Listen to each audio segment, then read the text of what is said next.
Now let's talk about the length of the cross belt. So this is how a cross belt configuration is given, in which the driver and the driven, they both rotate in the opposite direction. Okay, because the belt is going across the two pulleys. The configuration is very easy to understand. Okay, now the length of the belt in this is written as arc AEB plus the arc length, which is CFD. So CFD plus AD plus BC. Now a very important difference between the open belt and the cross belt is this, that the angle of wrap for the both pulleys is pi plus 2 alpha. Okay, but in the previous one, the smaller one had pi minus 2 alpha. Okay, so let's write down the length of the arc AEB. Let us say for this the dia is D1 and for this the dia is D2. So this will become D1 by 2 into pi plus 2 alpha. Okay, for the arc CFD, this will become D2 by 2 into pi plus 2 alpha. Right, now what is AD and BC? AD is equal to BC, which is equal to O2G. So AD is equal to BC is equal to O2G. Now what is O2G equal to? If you look at the triangle O1 O2G and O1 O2 is X. So O2G is nothing but the cos component of X. So you will get X cos alpha. So I can put it over here, you will get, you can add these two because these two components are common. So pi plus 2 alpha into D1 plus D2 plus 2x cos alpha. Okay. Now let's find out the value for sin alpha from the triangle O1 O2G. So sin alpha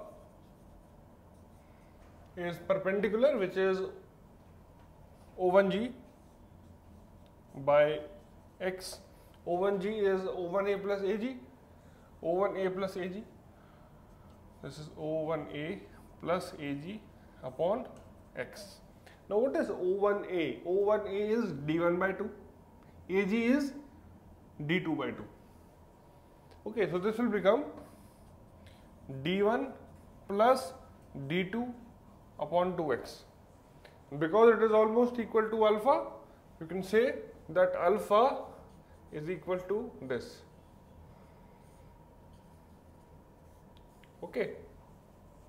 With sin alpha in place, we can easily calculate cos alpha.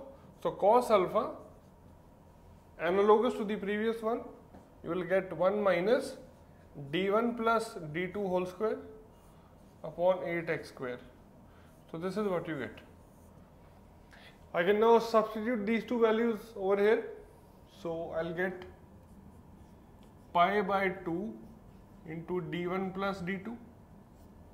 Then this will become alpha, because 2 and 2 will get cancelled.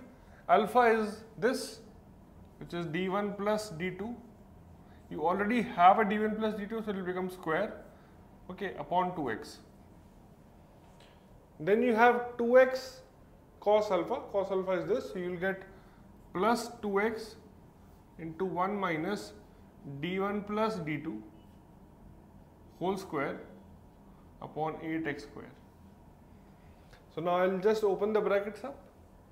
So upon opening the brackets, I get 2x minus, this will become d1 plus d2 whole square upon 4x plus pi by 2 into d1 plus d2 plus d1 plus d2 whole square upon 2x. Right, so you can combine these two terms and this will give you the length of the cross belt as 2x plus d1 plus d2 whole square upon 4x plus pi into d1 plus d2 upon 2. So this is the length of the cross belt. So now we have derived the length of the cross belt. In the previous video we did the length of the open belt. So I hope you have understood this entire analysis. Now let's move on to the next video and talk about the ratio of tensions in a belt.